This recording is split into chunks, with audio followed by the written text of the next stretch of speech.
Hey guys, so today we're going to talk a little bit about making decisions in an IT company, and more specifically how to have a voice for the development department or the engineering department in a larger corporation. So let's get into it.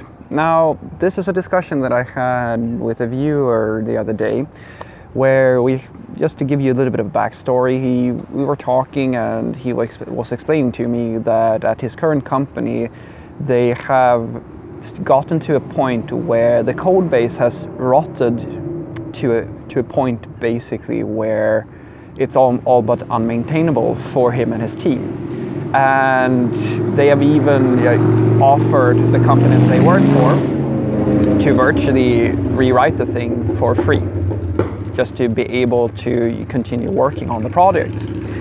But as he explains it, the managers and the bigwigs of the company aren't really hearing that, and they're not really getting any traction on this notion whatsoever. And there are security issues and all that good stuff that is to be expected from a large corporation. And this is something that I can tell you juniors out there, that usually the way it goes is that the larger the corporation and the more projects they have, the less they care, depending of course which type of company it is. We're going to talk about that as well. But the less they care about your concerns as a programmer, because reasons. And the reasons why I think that this is happening is because of the way that the company is structured, the command chain or the pyramid, whichever you want to call it.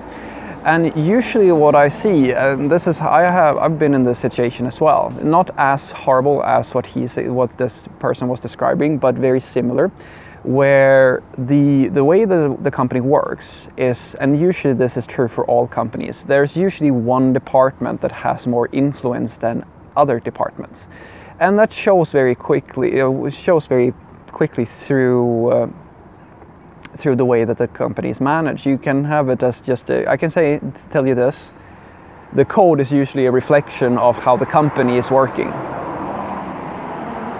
Not going to say anything more than that. You're going to figure that out yourself when you start, if you work with for long enough.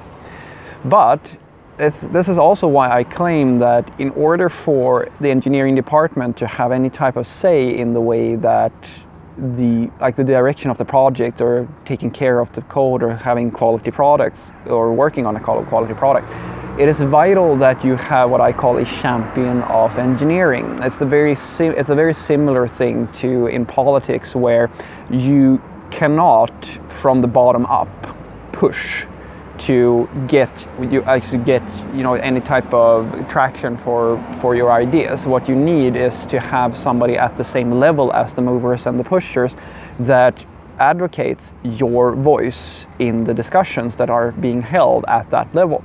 Without that, you will always be a slave to the whims of the people above you. And it's that simple. That's the way that it worked for me anyway, where we had managers and we had people who were advocating, improvements in the code and tech improvements and so forth. But the department that ran our company was very business minded, very business oriented, and most of the time we found that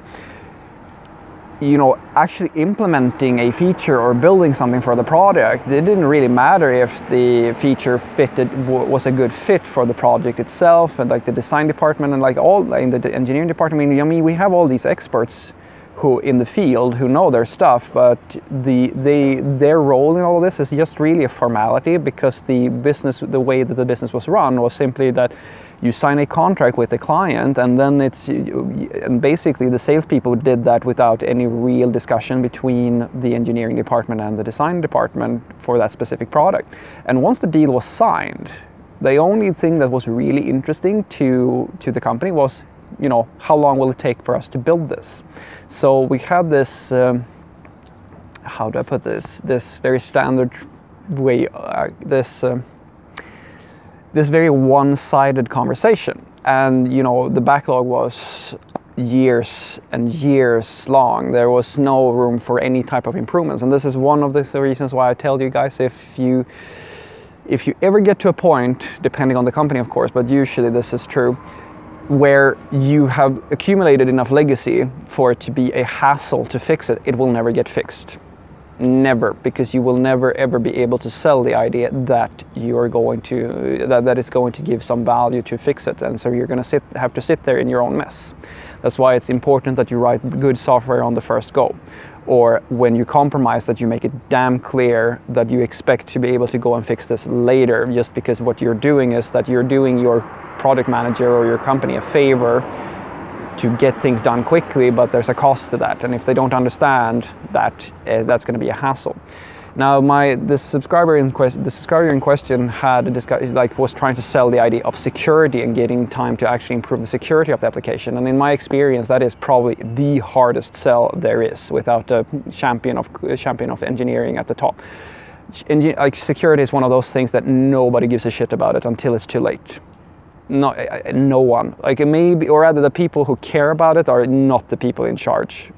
It's very rare. I don't think I will even go as far as to say that it's the rule that most companies, unless, like, the one exception is that unless the potential threat is so big that it could in theory cost the company like a lot of money, then they might care about it. But unless that's the case, it's very tricky.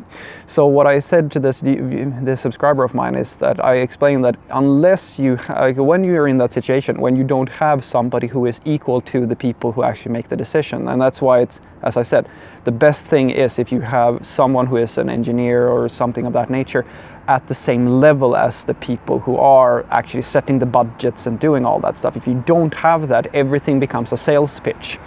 And the way that that's why I can just tell you what I did to fix this situation. And I mean, I think we did pretty well when we were doing this. But the way we did it was that we had to think of it from a business perspective every time. I remember this one time I was trying to explain that we needed to take some time to improve the build pipeline and so forth, because we could probably ship down a wait time of about 1.5 minutes to just a few seconds.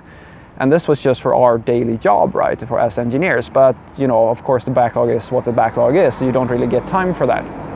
So we made a small, I'm sorry to say that I did a Google Slides presentation, where I just illustrated exactly how long it was going to take, and roughly, like, just based on a few people's salary levels, how much money the company is going to save over a year by doing this. And then I got the buy-in, and that's the thing that you're looking for in a big company. The buy-in is everything. Unless you and usually it's tied into money somehow. You have to prove that what you're going to do is going to improve something concrete, and so that's one reason to actually get some of the skills in presentations and stuff of that nature, depending on how corporate you actually are within the company that you are working for. And the second thing that we did was that we started doing what we call long-term tracking. In other words, we track how long everything takes. How long does it take to fix a bug? How many bugs do we have? Because bugs is it's actually a great way to sell the idea of code improvement, because if you can show that over time you're actually spending more and more time solving bugs or maintaining that, it's actually a good sell, because bugs are just wasted time, like pure wasted time. There's no like ambiguity or like anything that doubtful about that. It's just waste. So that's a good way of selling the idea to make improvements, right? And the same thing goes for most things, like gathering the metrics and doing that over time is a very important thing. It's the same thing for performance, for example, where you can show that, you know, the average load time of your page is going down, and that correlates into how much conversion rate you have, that sort of thing. So tracking and gathering metrics on these sorts of things are extremely important when you want to make a formal business case for improving something. So to summarize, it is very unlikely, and I told this person this as well, I mean, if you can't, even with what I just said, convince people to, like the people at the top, to allow you to make improvements on behalf of the project, then do one of two things. Either ask for more money to make yourself happy again, or so forth, or quit the company. I've done both because I'm sorry, but I'm just the sort of person that I like being happy, and working in messy code does not make me happy. So what I want you to take away from this is, number one, it is critical if you want to have like a fair structure to your company and have some type of way of influence how things are going, to have technical people at the top of the decision chain. If they're not there and your company is run primarily by business-oriented people, there is no way for you to get any type, like everything becomes a sales pitch. And if it is a sales pitch, then you need to have the skills to actually sell your technical improvements. And without that, you can just forget about ever getting a chance to do anything, most likely. And finally, if push comes to shove and you feel that things are completely unbearable, ask for more money or quit. Those are your options. Have a great day.